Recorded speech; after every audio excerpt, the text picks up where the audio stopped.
You want it? You got it. Reality radio done right. No nonsense, real and raw, just like you like it. He's corrupt, he's inexperienced, and he lies. Broadcasting from a broom closet in the Arizona Lotus Studios, it's Beef Vegan Presents.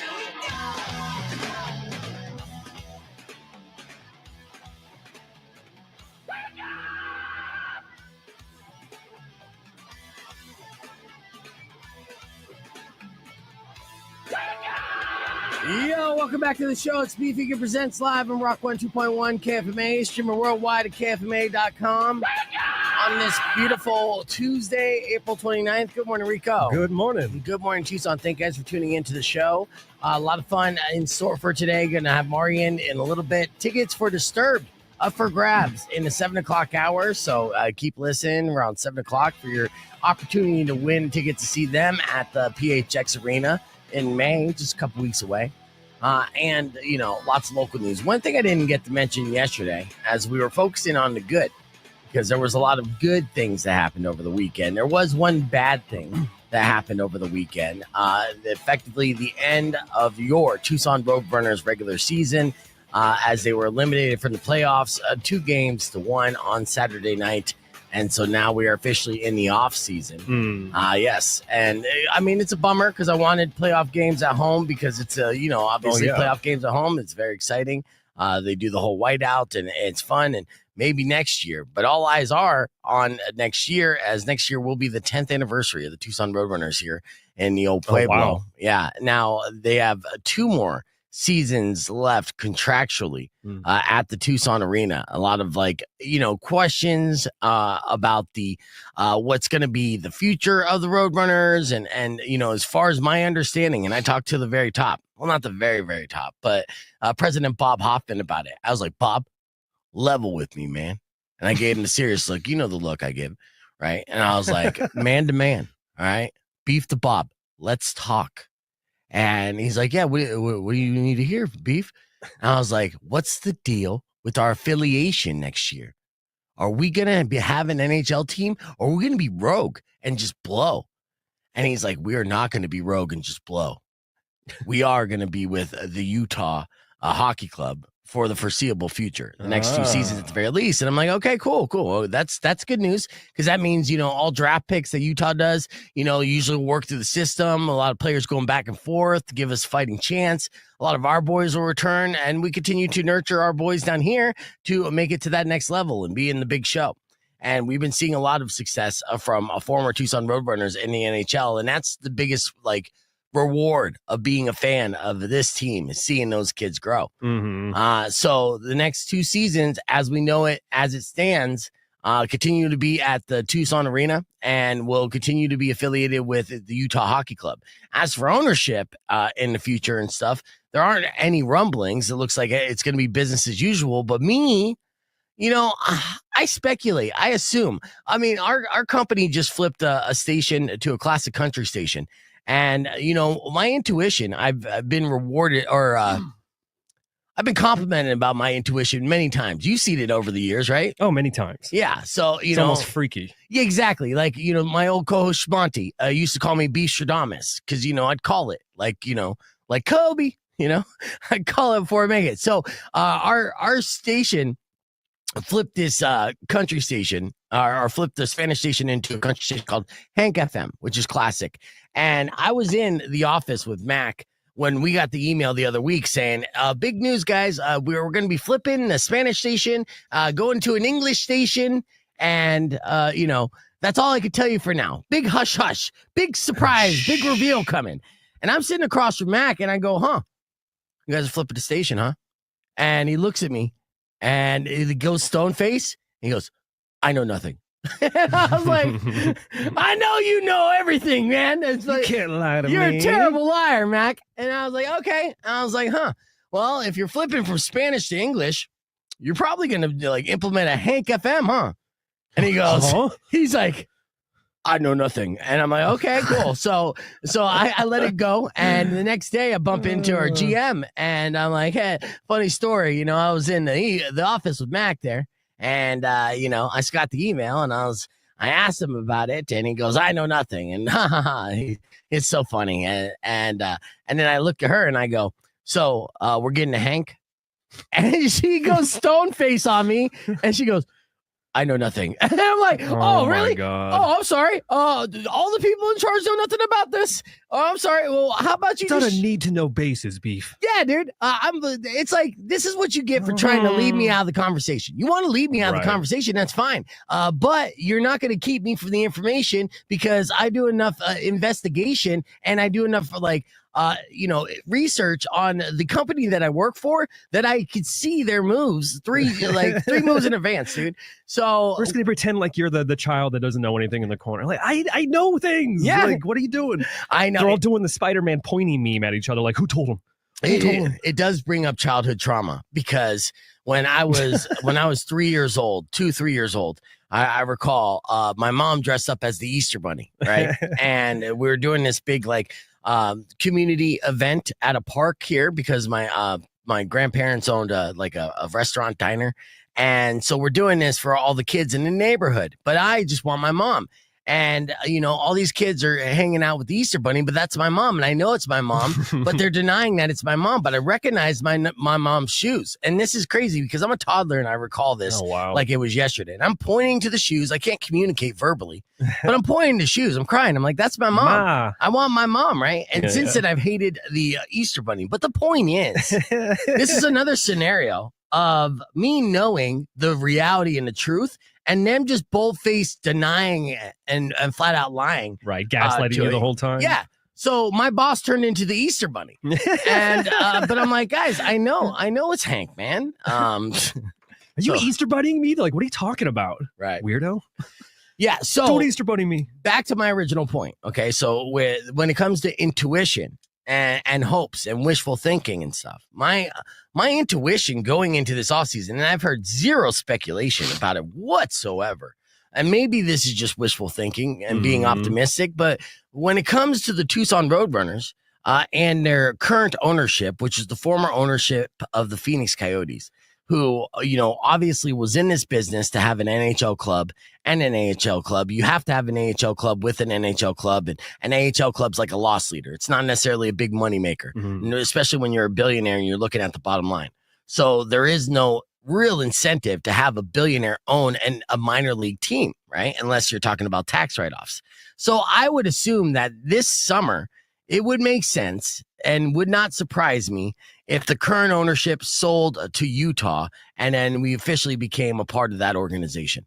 And yeah, that kind of makes sense, right? To me, it makes sense. But see, I'm an outsider looking in. Even though I work for the team as the arena host, they don't have me involved in board meetings. You know what I mean? I just call the shots from the back. Yeah. But, if intuition has proved me right in the past, don't be surprised if it happens again. And that's all I'm saying on that. All right, we got a great show lined up for you. Your Morning Morons coming up after music from Seether, kicking things off with a little 7 Mary 3 on Rock 102.1. Phone lines are open if you want to give us a shout. And don't forget, tickets for Disturbed coming up at 7 o'clock this morning, so keep it locked. It's Rock 102.1, but you know the name of the show. Let's go. I like when I say keep it locked. That makes me sound cool. It makes me feel cool. Keep it locked, Mari. What you doing? You keeping it locked right here on 102.1 or 93.9 or 99.5 or 92.3. It really depends on what time and where you're listening. But whatever the case, keep it locked. And good morning, everybody on the stream. We're going to have a lot of fun in this broadcast. A couple guests are going to pop in here around 9:30. It is Jimmy Driscoll and Sally. In fact, actually, I got a picture of Sally because she used to be like a little local celebrity, KVOA. Sally Shamrell, who left Tucson's KVOA for Hollywood, lands a role in TV drama. So she's going to be in here. She's a Bisbee native and a former anchor. And they're filming a movie here called Choir Practice that they said is going to be released on major movie or theaters everywhere.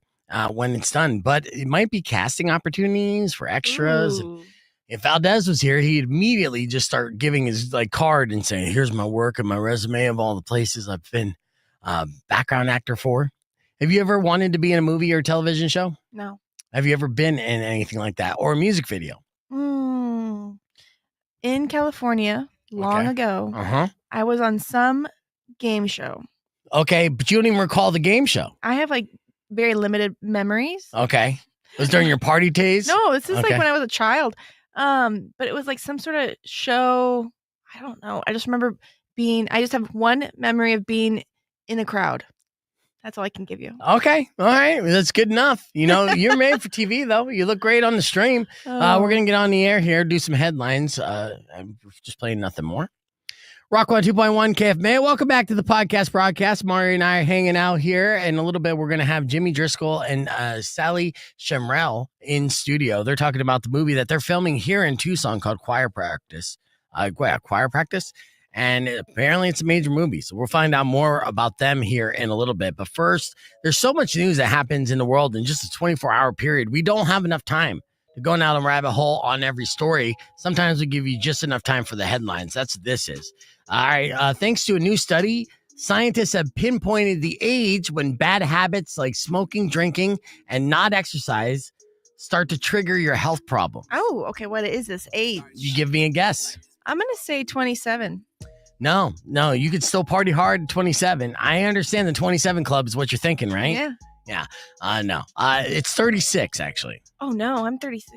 Oh, no. You feeling okay? No. Oh, let's walk you out slowly. Let me push the chair with wheels so you don't have to walk that much.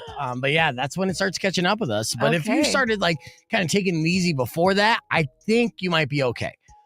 But that's if you were like consistently doing those bad habits. Like, so, I mean, I was smoking when I was 36. Not good. Yeah. I've been fortunate so far, but you know, to each his own, really.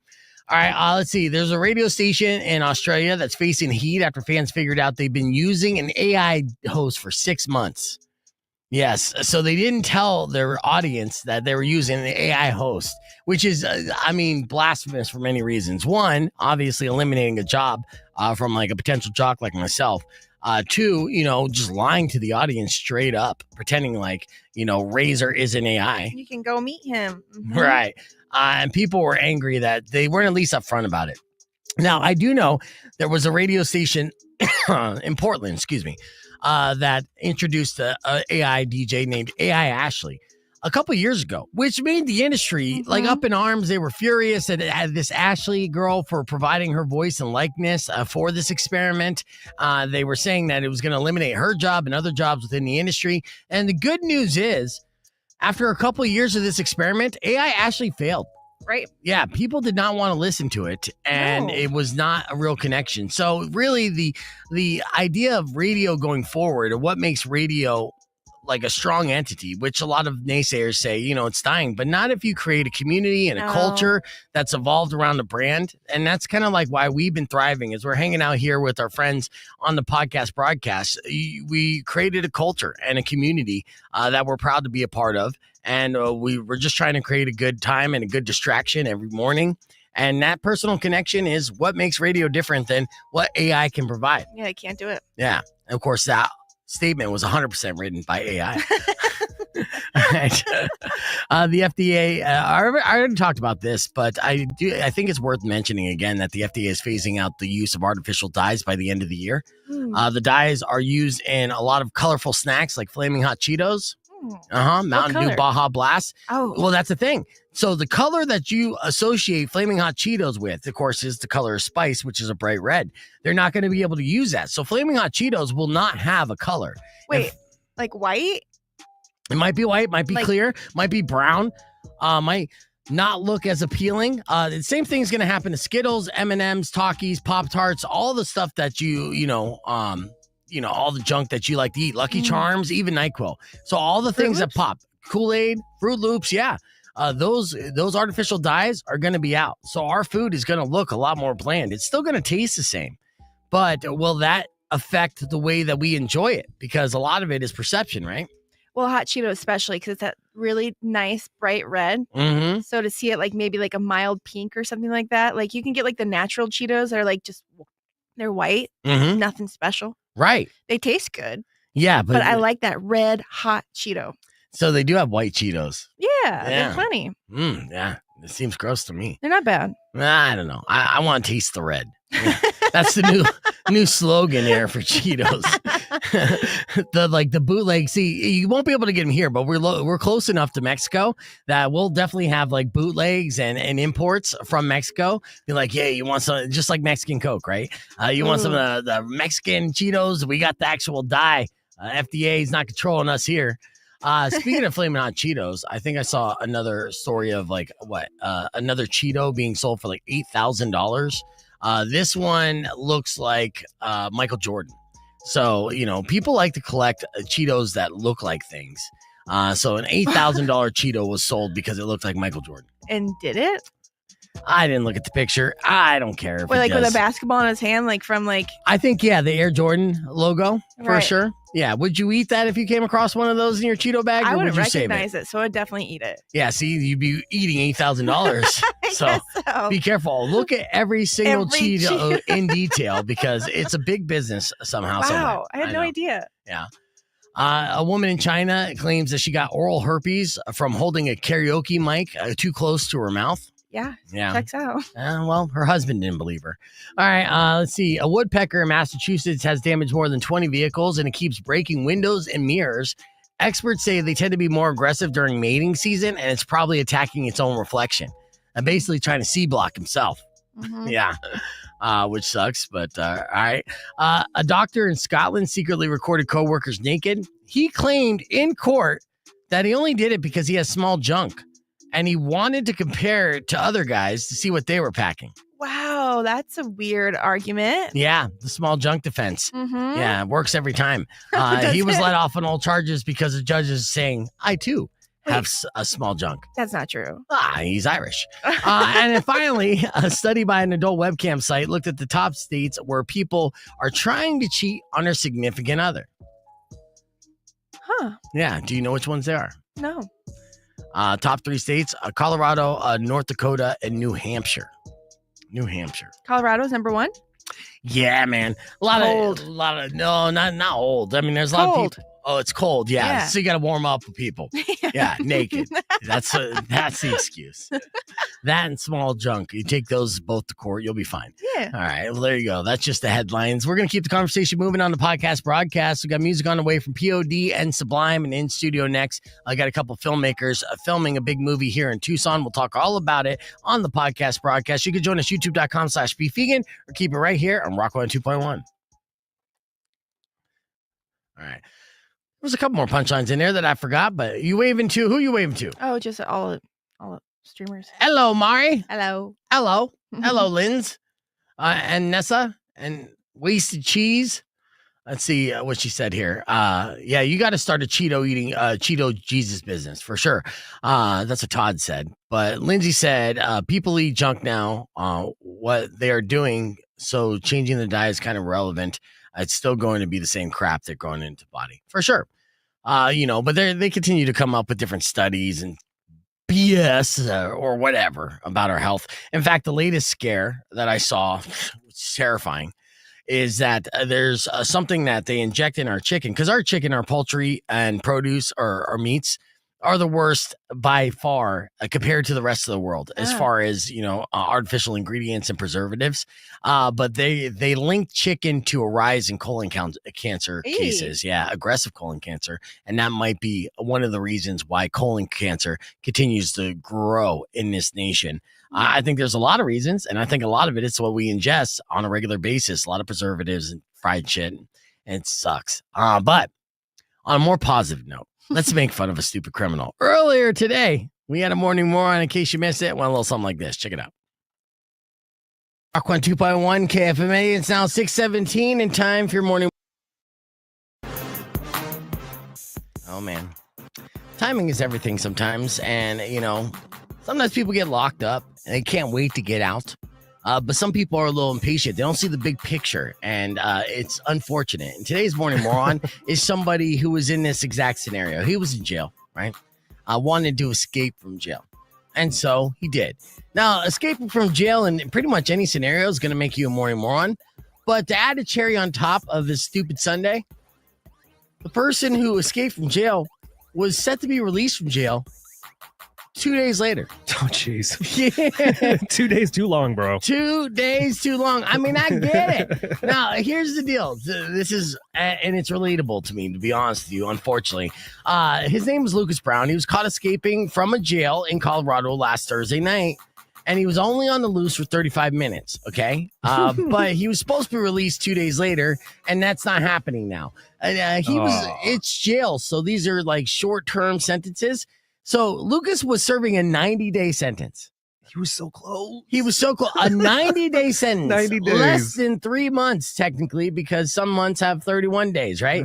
So basically, he spent 88 days in jail. He was a kitchen trustee, meaning that, you know, he had a cush job. And I'll give you a little insight. He had it good, too. Yeah. So wow. If you ever go to jail, Rico, and I hope you don't, okay? But if they give you a job, you want to work in the kitchen because then there you can get the good food, get the extra stuff. So those are the perks. In fact, actually, when it comes to jail ranking and prison ranking, and everybody knows this that is listening to us in jail or prison right now, that kitchen is where you want to be as far as the job. Everything else kind of sucks, but it's okay to get, you know, at least you're out of your cell and you're not so bored.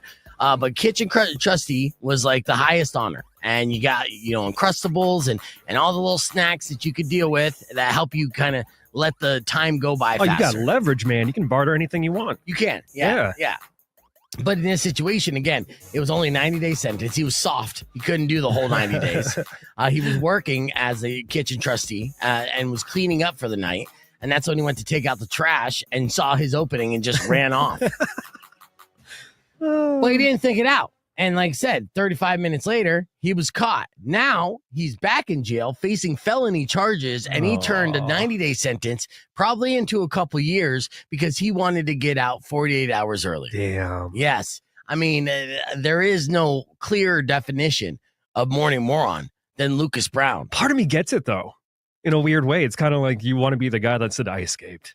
Well, you know, like that man card thing. I'll tell you what, like I escaped from military school once, right? Ooh. And this was like one of not my proudest moment, but it was one of the most difficult tasks to do was escape from this military school. And I was the only one to be able to escape from Project Challenge in the daytime. I'll tell that story right after these words. Stick around. It's Rock 102.1 KFMA. All right, so the time that I escaped from military. Before we get into Rico's 5-star review, I'm just getting ready for our next seg. And the 5-star review runs a little long, as you know, but it was a good one. It was about Batch whiskey. Did you listen to it? Yeah. No, but I forgot to tell him thanks for the last one. Oh, did you? So you saw it? Did you give Rico a 5-star review on BLX? Did Kenzo see it? No. He didn't see it? No, I don't think he doesn't check his Google reviews? I don't think he does because like his brother's running that, you know? Yeah. Yeah, and they didn't mention it at all. No. They should. Just be I'll nice check though. I forgot to like bring it up. Well, at least tell me that your husband made $1 million in walk-in foot traffic last week after Rico's 5-star review. 2 million. 2 million. Good. Yeah. I want to know the business impact on Rico's 5-star review because Rico and I are assuming that if he drops a 5-star review, then that business automatically makes it. In fact, I don't think there's been a business that he's given a 5-star review on that has gone out of business. Yeah. So in fact, it probably saves businesses on like, you know, knocking on death's door. Boom. Oh. Yeah, I know. You know, I haven't. Let's see if I can pull up this Jack Black song real quick. Oh, the lava chicken? Chicken lava, right? Yeah, it has what's his face in it too. Who's what's his face? Who's the big guy that's in that movie that has? Oh, Jason Momoa. Yeah, it's Jason Momoa. All right, so is this evidence that we have a shorter attention span, or just further evidence that the Minecraft movie is a cultural phenomenon? Because Jack Black's Lava Chicken song from Minecraft, which I haven't even heard yet. I'm going to play it here for us. It's 34-second song, and it's the #1 song on the Hot 100 charts. It's good as we speak. So is it because, again, these are just songs that are so short that you got to, you know, like it could keep the audience's attention? 34 seconds is what a hit song should be now. No. It used to be under 3 minutes. Then it used to be 2 minutes, and now it's 34 seconds. Let's listen to Steve's Lava Chicken just so we know what the big hype is.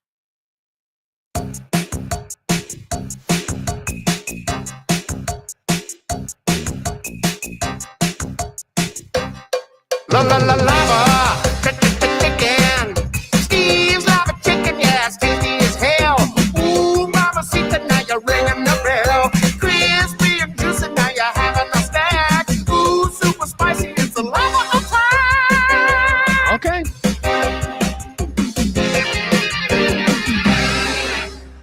That's it. That's a jingle, and that's the number one song in the country right now. And it's good. But the only thing, okay, with this movie though, okay, the thing that I'm most worried about is people thinking it's okay to talk and like use your phones and like throw things in the theater, because my nephew, I love him, and he showed me this video from watching that movie with his friends. Yeah. Oh, he did it? Chicken Jockey. Yeah, right? yeah. So anytime Chicken Jockey comes on, they're like, yeah. And I'm like, okay, as a parent, I'm like trying to teach my kids, like, you do not talk in the movie theater. Yeah, but this is a different type of movie, just like Rocky Horror Picture Show, or say the Tommy Wiseau movie. Okay, so that's what I hope, right? Like this won't happen, it won't translate into other movies, but you do see like an increase of phones in the movie. Yes. Has this just opened up the floodgates to that generation? For this, and that's kind of like the cultural phenomena of this Minecraft movie. And trust me, movie executives would love if everyone did that to every single movie that they released. But it really takes a special type of movie for a crowd to feel like it needs to participate to fully enjoy. And that's what this movie's about, but not other movies. Like, I mean, plenty of movies have come out at that time and around that time, and movies are coming out over the next few weeks. You're not going to see that during a Marvel movie or any of that stuff. So, yeah. All right, they're ready for me. Jimmy and Sally, come on in. That's the best way I could do it because I'm on in 30 seconds. What was the band that did the cover of the Backstreet Boys? Okay, so you're talking about Blind Channel and Electric Callboy. I got bad news for both, to be honest with you. We're on 20 seconds, so I might as well just talk about that. And so, no, I mean, we'll grab them after this segment. We'll do a quick segment and then Rico's 5-star review, and then we'll be back on with Jimmy and Sally. Cool. Yeah. All right, so, yeah, we'll get into this. Rock 102.1 KFMA. Welcome back to Beef Vegan Presents. That was Sublime with Santa Maria, and we're live on the podcast broadcast. I was just asked by Jeff, what was the name of the band that covered the Backstreet Boys? They were in studio, and they were called Blind Channel. They're still called Blind Channel, but this week, very odd, there was 2 bands that Weirdo turned me on to that we actually got to hang out with, and they were, phenomenons. They were huge over in their home country. Over in Europe and, starting to make it over in the U.S. One was Electric Callboy, right? And the other was Blind Channel. Blind Channel actually was a contestant of like the Great Song or whatever the case may be. I forgot what Will Ferrell did a movie on it. Like America's Got Talent, but for original songs. And it's a real global competition that the U.S. is not invited to, but it definitely makes megastars, right? Well, this week, both those bands separately made announcements, and they're heartbreaking announcements if you're a fan of the band, either one of the bands. So let's see. With Blind Channel, and again, we had them in studio. They did the cover of Backstreet Boys, and we have that video on our YouTube page if you want to see it. It's an excellent rendition. They say Blind Channel and singer Joel Hoka have decided to part ways. Oh, wow. Yeah. So with this decision, a significant error comes to the end for all of us involved over time. Our ways of working and our creative chemistry have naturally drifted in different direction. After much thought and mutual understanding, Blind Channel and Joel have decided to continue on separate paths. This decision doesn't affect our friendship and love. But I'll tell you the truth, man. There was like an underlining tension between Joel and the rest of the band while they were in studio, and that was over a year ago. It is unfortunate, though, because they've been together for over 12 years since high school. Wow. Yeah. And they, by all measurements, making it big time. This post that they put on there has over 14,000 likes, reactions to it. And they were on successful tours and everything. And that happened just the other day. And just like a day before, it's almost like it's band breakup season. Mm-hmm. Because then Electric Callboy did this similar, and it looks so similar, too, to where I had to check the date. And I'm like, is this April Fool's? What's going on here with these European bands all deciding to break up this week? With the Electric Callboy, they said, hey guys, something is going to change and we want to share it with you today. After all these years with us, David has decided that he wants to do something new and will follow his own path from now on. Of course, we're really sad about this, but we also have great respect for decision.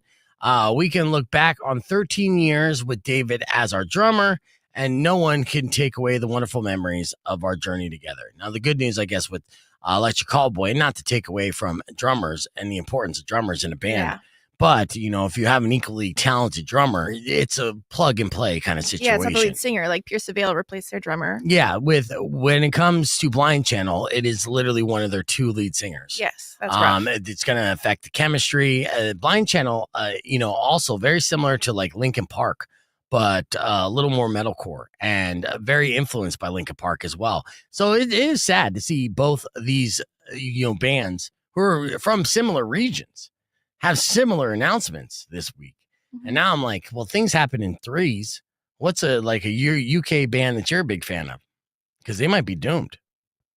No, you know, I really like Fontaine's DC, but they seem pretty solid. No, Ireland. They all seem pretty solid on the surface there, Mari. Good. You know, when it comes to posts on Instagram, you post the good pictures. You don't post the ones where you're fighting internally and disagreeing creatively. So you don't post those pictures. No. Yeah. I mean, I wish we would post our pictures when we disagree creatively. You know, this is a picture. This is a screenshot I should take right now and post it on Instagram. Right now. Yeah. But I'm not. I'm going to post a picture of you smiling and laughing at one of my stupid jokes and let the ruse continue. So, yeah, there's music news for you. And both those bands, unfortunately, aren't in rotation here on Rock 102.1, but are amazing bands, both sonically when you're just listening to them, but live especially. Fantastic bands live. So if you see Electric Callboy or Blind Channel in your area, you got to check them out. It's a must. It's a must see. All right, well, let's hit the reset here on the FM side. When we return, we're going to have 2 very special guests in studio.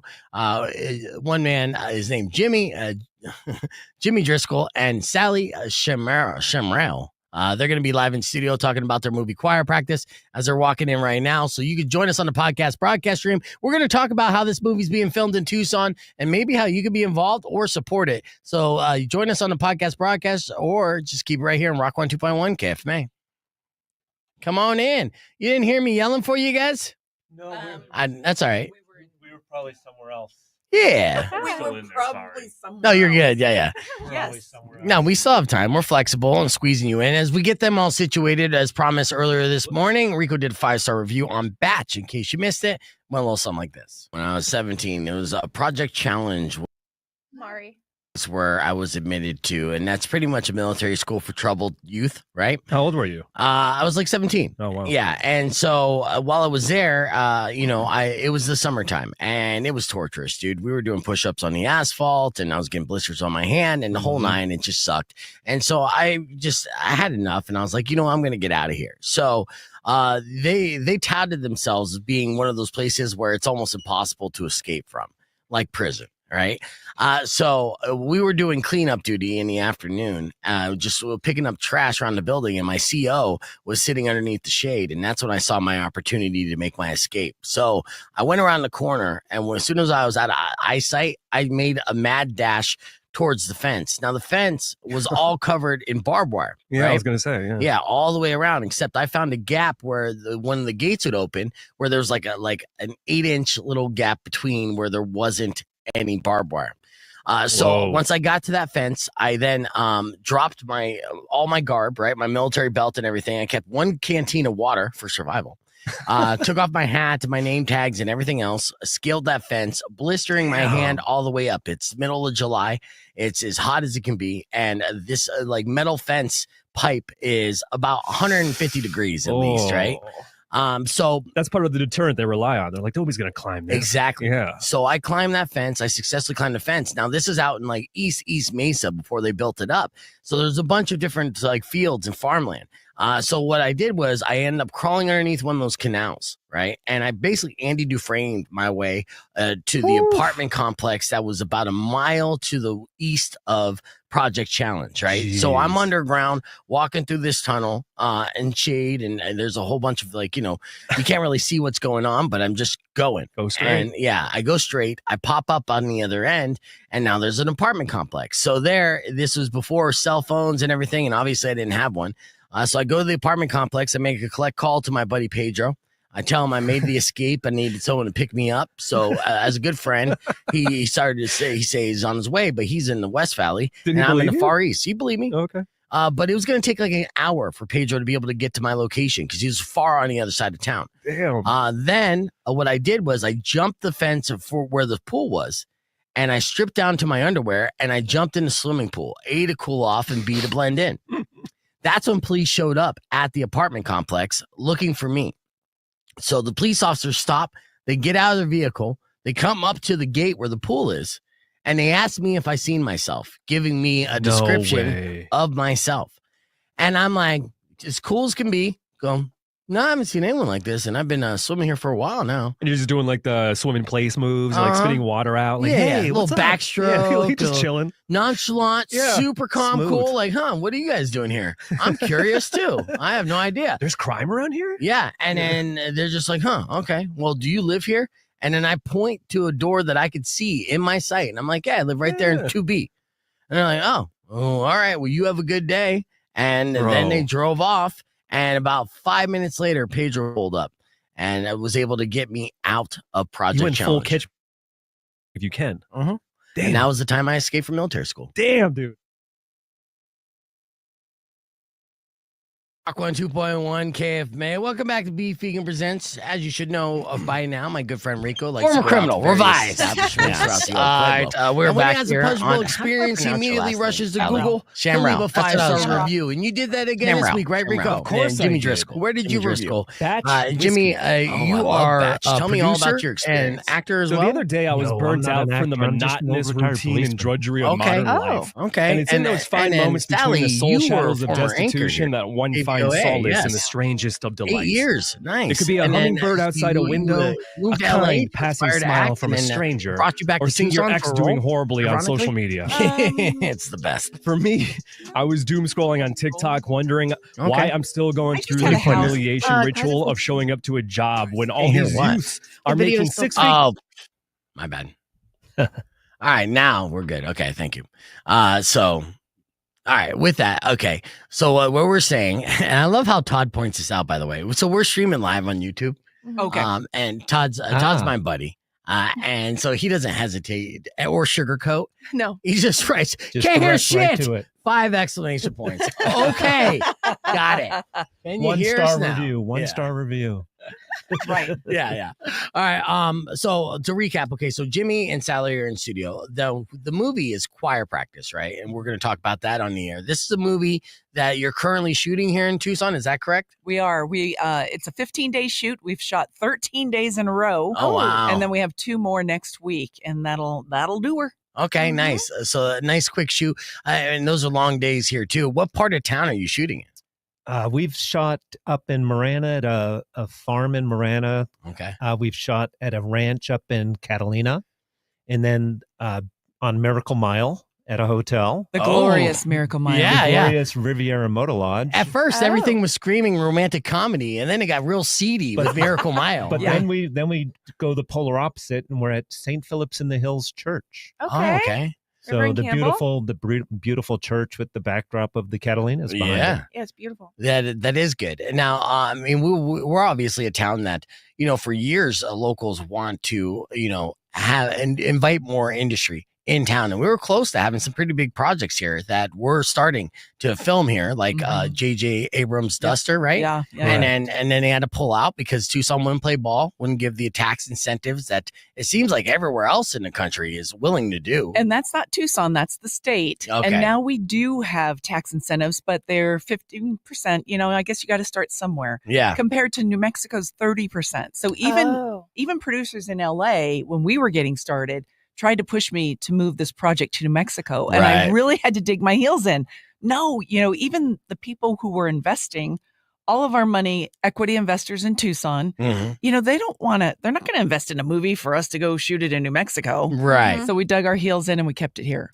Yeah, that's Nice. good. And I mean, well, is there similarities of parts of New Mexico and Tucson that much so? I mean, it seems like we're going to find out with Duster if they have any scenes from our area. And I heard that it was one of the reasons why they wanted to shoot here is because everything stayed the same since like the Right. 80s, right? Yeah, So you yeah. drive down the road and be like, Exactly. same businesses, right? So you could do a period piece, you could do a modern day, a dystopian society piece, whatever your case. For sure. Or you go to Marana and do a romantic comedy. Or Well, someone lost in the mountains. yeah. What is choir practice? What genre would that fall under? Well, we're calling it a crime thriller. Okay. It's a migrant teen coming across the border to find his American father, gets wrapped up with the cartel making the journey, runs into a priest whose best friend is a cop, and the cartel and the cops and the priest, it all comes to a collision. Oh, nice.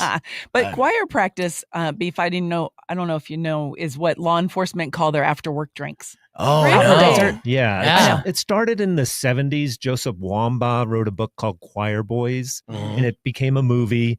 But yeah, cops after work, you shed the uniform shirt, you go to the desert, you have beverages, you talk about everything that's not police work, and then that's called choir practice. Oh, wow. Okay. I realize that we have to explain that title because I had Right. someone sending me videos of his nephew playing guitar, Right. trying to push him to be background in the movie. I was like, Mhm. why? Yeah, And no, I I was thinking Glee. Right. Or something like that, right? Yeah. So Yeah, it's like, the furthest thing from Glee. okay. Yeah. You don't want It's to hear glum. cops singing Yeah. after beers in the desert. Mhm. So, and is this inspired by any kind of like true tales at all, or it is, huh? Well, the lead character used to actually ride along with Jimmy and his buddies during his off time. His name is Father Mike Martinez. He was in Tucson. Now he's in Green Valley. Okay. But he was an Air Force chaplain. He hunts, he fishes, he plays amazing slap bass in a band. Okay. So he's a real unconventional guy for Mhm. a Catholic priest. yeah. And Jimmy brought me the character. He goes, this guy needs to be Yeah, we got to a do character, something with Father Mike. a Yeah. He's film. just too cool not to be on Yeah. a TV movie, series. a TV series or something. Yeah, and Yeah. immortalized. Right. Yeah. Okay. And so he's still around. So as you were like on the beat, is that what you say? On the beat? When I was working patrol, Father Okay. Mike would go on ride-alongs with us, and He would do this regularly for what reason? just to because his interest. He's a gun collector. He has guns. I mean, he just really appreciated law enforcement, and we were all about the same. Father Mike and I are the same age, so Yeah. it's just peer to peer. Just you got to remember, he wears a collar on Sundays, and and kicks ass Monday through Saturday. right. Yeah. Right. There you go. That's choir practice too. This is a movie I want to see. Let's get on the air. Rock 102.1 KFMA. Welcome back to Beef Vegan Presents. We are joined in studio by special guests, and we've been talking about the movie that they're currently filming here in Tucson. We got Jimmy Driscoll and Sally Shemrell here in studio, and we're talking about the movie Choir Practice, which is not about singing at all. No. And there's strong Tucson ties that both Jimmy and Sally have. Sally used to be an anchor on KVOA, is now acting, is in the movie industry. Jimmy were you a police officer in the Tucson region, right? Tucson Police Department. Wow. Tucson Police Department. Well, welcome back and thank you for your service there. And so during that time, you met an interesting person, and I don't want to say character, right? I want to say respectfully, you met an interesting man, Father Mike, right? Correct. Who used to he's a Catholic priest who used to do ride-alongs with you while you were driving around patrolling the Tucson streets. Yeah. And Father Mike never got out of the car to tackle a perp or nothing. He wanted to. Yeah. And so choir practice is an interesting tale that's somewhat based off the true story that Father Mike would talk about. A young migrant from Mexico traveling to the Tucson area, searching for his father, Correct. and then getting caught up with the cartel, right? Correct. Okay, yeah. And so, yeah, he's the migrant teen. Well, he's fleeing from violence in his country. I mean, it's Guatemala. kind of a realistic situation at this point. oh, yeah. And, the Mexican cartel grabs him before he crosses the border and then forces him to carry drugs across. Mm. And then, of course, things spin out of control. And The story is timely, but we made sure to keep it apolitical. right. Yeah. Because everyone, frankly, all over the world, every first world country has migration, refugee, and border issues. Oh, yeah, that's a fact. So it's something that we thought a story that would be of interest all around the world. We do have distribution. Nice. So that's exciting. Yeah, We need to absolutely. have that in place before we're done. We have 2 more days next week, and we've sort of recently revealed our big name that is coming next week. Oh, you got a big name. We got a big name for our cartel a boss. hook. Oh. His name is who is a well-known Mexican-American actor, 80s, that you would want to see in a film in Tucson. He's in And a he's cartel boss. from the 80s, right? He is No. 80. Oh, he is 80. Yeah, he's 80. Oh, well, you're talking about Bean, you might know. Oh, yeah. He's- Well, if he's in town too, He's ah, coming Is to Danny LA. Trejo?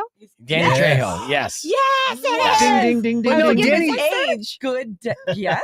I love him. I read his memoir, and I just think he's amazing. He is Yes. amazing. Yeah. Well, Danny Trejo has been visiting frequently Tucson for like the past couple months. He's all over Tucson. He recently just emceed a hip hop festival at the Pima County Fair. There's been sightings of him like eating sushi at Oban Sushi, where our chef Anthony, Drumgool served him.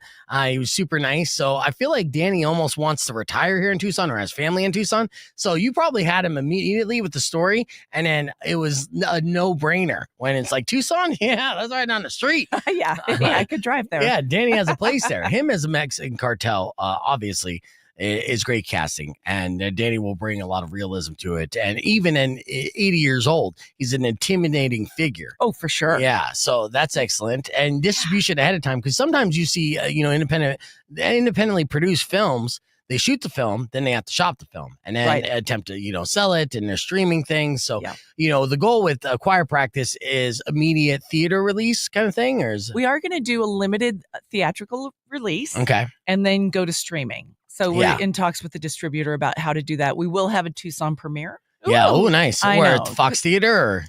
The Fox or the Loft. Yeah, the Loft has Loft. a really Oh. great curved screen. So Yeah, no, the Loft actually, and with all due respect to Fox Theater, that's a beautiful historic theater, but the Loft is massive, and to be able to see, and especially with them rebuilding everything, yeah, Mhm. it just It makes has it proper cinematic sound. big That- time. That's actually the big draw of the Loft is, we are going to have music, even though the movie's not about a choir. Yeah, We do want music to help tell the story.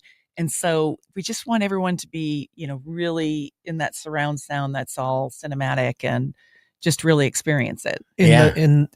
And we are Tucson, and we know when you think movies in Tucson, you don't think the Fox Theater. yeah. You think the Loft. Yes. Yeah, you're right. Yeah, So- yeah. The Loft should have been my first guess for sure. And honestly, Well, the once Fox it's Theater is done, gorgeous. I know Yes. it is.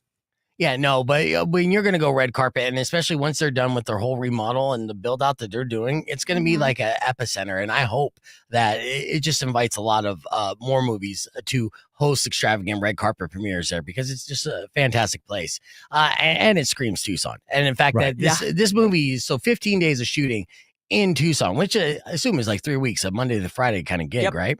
12-hour days. 12-hour day. Yeah. We're like the Aussie twins. Oh, don't do that to me. And that's the entire shoot schedule, right? Yes. So there's no pre-production or anything like that when it Oh. comes to filming. There was pre-production for sure. We Okay. did that for about a week and a half. But yeah, I mean, it's just it's the budget. It was Yeah. a SAG movie, which is kind of rare to have in town. Right. Can be a pain. Also has benefits.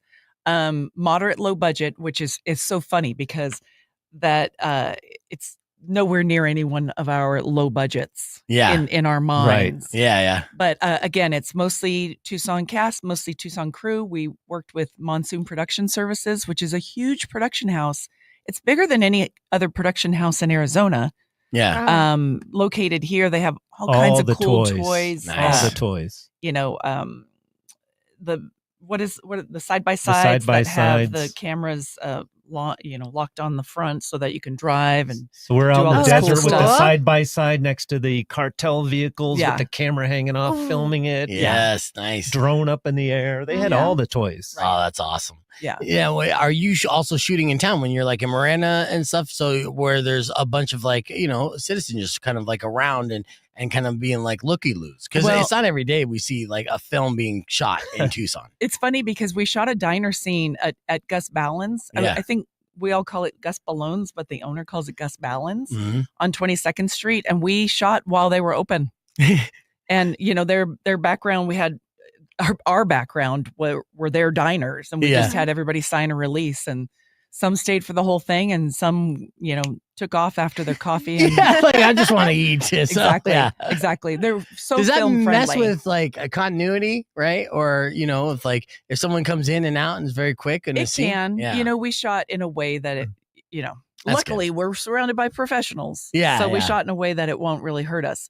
But it was kind of fun to just have everybody, looking like I came in for eggs and coffee and left the movie star. But I think our biggest looky-loo situation was when we were on the motel on Miracle Mile. Miracle Mile. Okay, yeah. We had working ladies walking by. We had that's still a thing on Miracle Mile. Oh huh? yeah. We had a bunch of characters walking by, and then of course everybody would honk their horn when they'd drive by and see all the cameras and the lights. And right. So yeah, that was interesting. I had to complain to my husband in a text with the hookers and honkers. I don't know how we're going to get this shot in one day.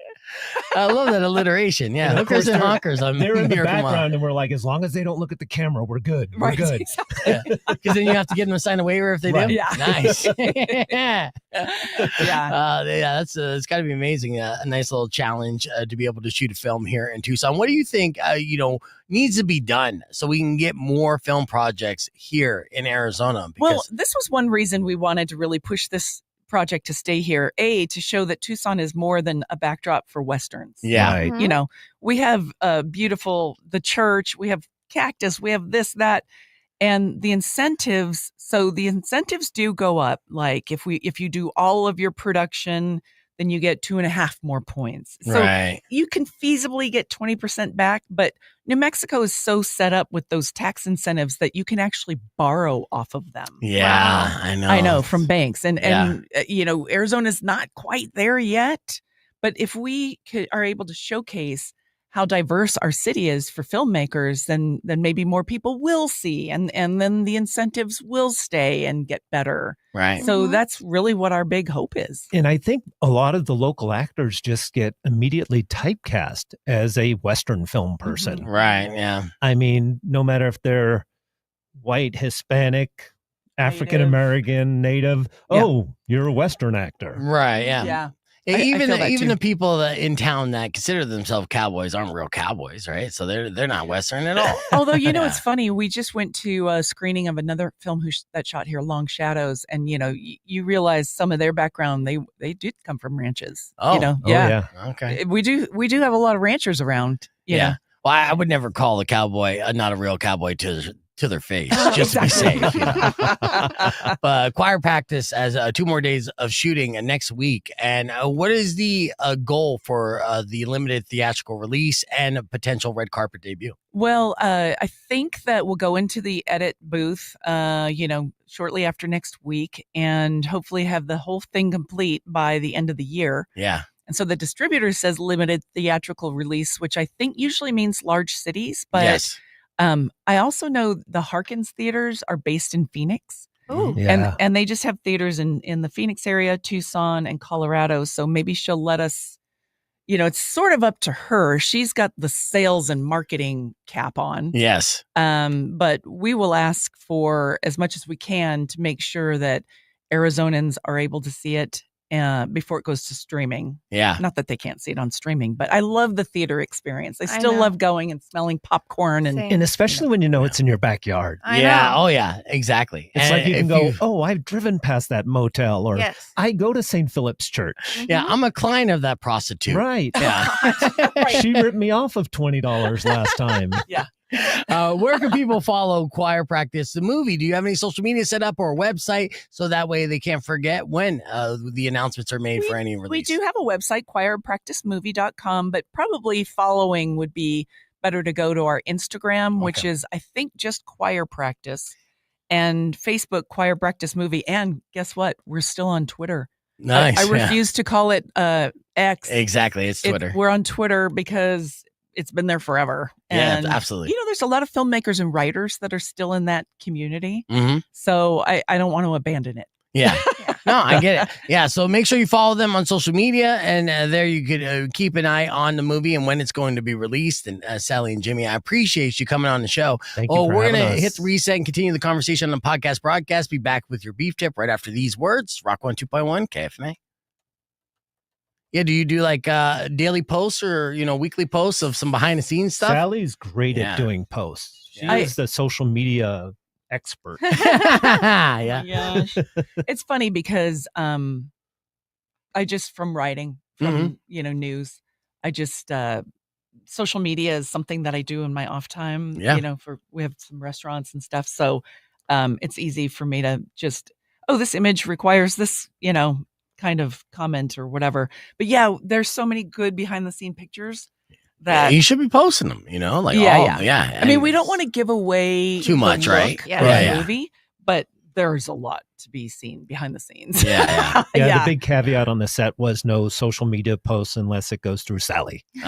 Right. Yeah. And I'm a little more lenient. I remember I did a Ryan Murphy show, the assassination of Gianni Versace. Oh, you did that show? Yeah. I was Nice. an ER doctor. Nice. I got I should have gotten stunt pay because I got run over by that gurney like numerous times as they were trying to wheel it into the OR. Yeah. But Ryan Murphy's big thing is absolutely no social media. And to me, it's like, as for an indie film, it's we have to get publicity somehow. Right. And so, yes, definitely do behind the scenes, but don't give away the sets. Right. Yeah. That makes sense. Yeah. And I see with Ryan not wanting it is because, especially those kind of projects, right? You want to reveal how similar the actors are to the actual character they're portraying, right? Because the similarities is kind of part of the sell of those stories. Yeah, it's like, it kind of looks like OJ and all that stuff, right? Well, yeah, for actors for sure, but also just the look of the sets. Like we were in this not abandoned, I guess it was an old refurbished hospital in LA, and they painted every wall pink because it was supposed to be Miami. Yeah. Where Versace was shot. Right. So everything was this flamingo pink.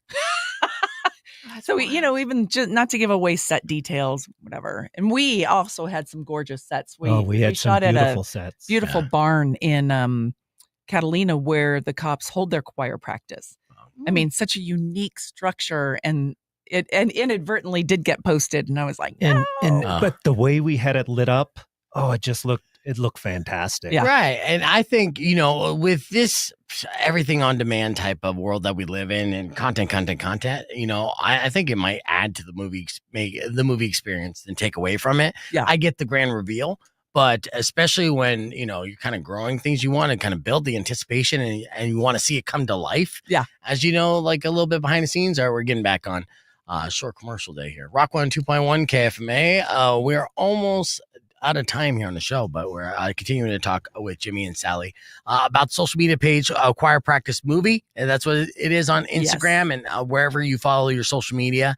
And we're just talking about posts and just the on-demand culture of content and everything else. And you being a former news anchor, the be in news to this day is essentially like, how good are you at social media? Because everything that you're reporting on, you have to put in a TikTok video. oh my gosh. And go viral on it. It's part of the game. It's part of this game too. Yeah. We're doing radio, and like radio is secondary to what we have to do on social media.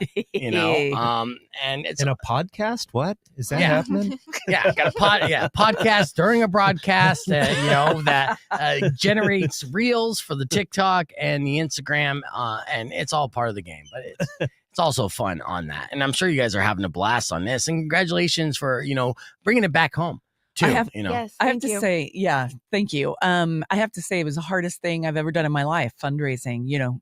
We had to raise funds 4 going on 5 years. Wow. And way harder than actually producing the film. Yeah. Did you ask the actual cartel? Be like, hey, we'll mention you in this. I did not meet any, unfortunately. Even, Miracle Mile going back down to my hometown of Naco. Nope. Didn't meet any. Probably a good call. I would have asked because I think they have money. Who They have a knows? couple bucks. It's very clean too, I hear. They wash it very well. Right. Yes, exactly. No, but it, I actually did grow up on the border. I went to K through 8 Naco school. Nice. Oh. Yeah. I know. Still don't know Spanish, but just I don't bringing mean the to interrupt story. you. We are out of time, unfortunately. Gotcha. But we'll finish this story here on the podcast so we wrap things up. But thank you guys for listening. Don't forget to subscribe, youtube.com/beefvegan. And tomorrow morning, we'll continue to give away tickets for Disturbed. Till then, Robin Nash is up next. Enjoy the rest of your day. Drive safe, ride safe. And as always, rock local. Later. When you wish. All right, sorry. Continue. No, that's okay. Yeah. Just, growing up in Naco, this story, did we already mention that we kept it apolitical? Yeah. Yeah. Okay. Yeah. It was so different back then. Yeah. It was the border was a chain link fence, Yeah. and it had a hole in it, and kids would go back and forth, to get Yeah. snacks or whatever. Yeah, you go to Mexico and get some chitlins and come right back. Yeah, exactly. Yeah, And exactly. now it's this huge wall, and so I don't know. I just really felt compelled to make sure that I was directing it because I had the vision. Yeah. And that's something that turns a lot of investors off as well. It's like, oh, you've never directed a film before. Why would I gamble my money with you? Right. But I just convinced them that I had the vision for it, having grown up in the area. Yeah. And I didn't want to hand off the script to someone else. Right. I wanted to make sure it was made the way we see it. Yeah. And we do want to have great music involved. And I think that it's going to be great. I mean, I'm sure no filmmaker goes into a project going, I don't know how this is going to work out. Yeah. But Yeah. let's just throw some cash at it and see. Yeah. But I truly think it's a story that's timely and that will showcase Arizona in a positive light. Yeah. And hopefully will launch some careers of some of the actors that we have are migrant. So this is a little behind the scenes thing too with filmmaking. Even if you have someone who's supposed to be a 14-year-old migrant in a movie, Yeah. you want them to in real life be 18 so you don't have to pay for a set teacher, Right. especially when Yeah. you're a SAG feature film. Yes. Yes. So we found a guy, JJ, who's a senior at Tucson High School, Oh, has a wow. great film for acting for film program. Yeah. He did And amazing. Freaking Really? rocked it. He Yeah. knocked it out of the That's so ballpark. cool. He just came out. I mean, he's a really quiet kid. Yeah. And so I was most nervous about him, on set. And he just killed every scene. Really? Wow. Yeah. He's Yeah. awesome. Does he like And- jump off the screen? He just has a filmmaker's mind. He's Yeah. like, if I put the backpack in this angle, then when we move over here, I still have to be motioning in that angle. And I'm like, dude, you're Right. exactly right. Nice. 18-year-old senior at Tucson High. Wow. And Yeah. he's just like, Still in high school. I know. Yeah. Right. Yeah. He's going to Still be in high awesome. school. He's going to Yeah. be awesome. Oh, that's So awesome. I can't wait, for him to come to the Tucson premiere and invite his friends, not realizing how big and how wonderful this film's going to be for him. Oh, Yeah. yeah. the story, Big man on campus. the story itself was so good. That's why we stuck with it for so long, fundraising. And Mhm. we loved the story. Yeah. And that, I think, showed once we got to set. And everybody from Monsoon Productions all bought into it because Mhm. they all know the story. Mhm. And Yeah. that's what helped. Does And- Father Mike make a cameo? No, The but real. he did come to set and took a Mhm. picture with his body double. Yeah. Who we renamed Father Mark in the Right. script just Yeah. because it's not completely true. Yeah. Mhm. It's a real character, and then it's inspired by real events from the border. For sure. Mhm. So It's but they're inspired, melded yeah. together. Yeah, Exactly. Yeah, 100%. Yeah. I love that. You can't hire a 14-year-old actor because you can't afford the teacher for it. But you could afford a Tucson High teacher, get an 18-year-old senior. Be Right. Like, here you go. we got it in the budget. No. It is funny. I have to tell you a quick story. He didn't want to come to his wardrobe fitting, or he didn't think he could make it because that night was prom. Oh, yeah. Priorities. I was like, dude, we need you for an hour on the day of prom. Yes. We should have fitted him for his prom outfit as well. Yeah. Yeah. Absolutely. He's so sweet.